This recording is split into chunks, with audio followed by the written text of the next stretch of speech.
ईमान वाला साइंसदान। इल्म और ईमान जब एक हों तो दुनिया बदल जाती है। एक छोटे से गांव में अहमद नाम का मुसलमान लड़का रहता था। वो गरीब था मगर ख्वाब बड़े रखता था।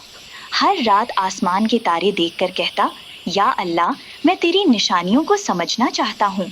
लोग हंसते, तू साइंसदान बनेगा, तेरे पास तो किताबें भी नहीं। लेकिन अहमद ने हार नहीं मानी। वो मस्जिद के इमाम साहब से कुरान की आयात तख्लीक पढ़ता, वफी अनफुसकुम अफला तुबसिरून, और सोचता, अल्लाह ने हर चीज में इल्म छुपाया है।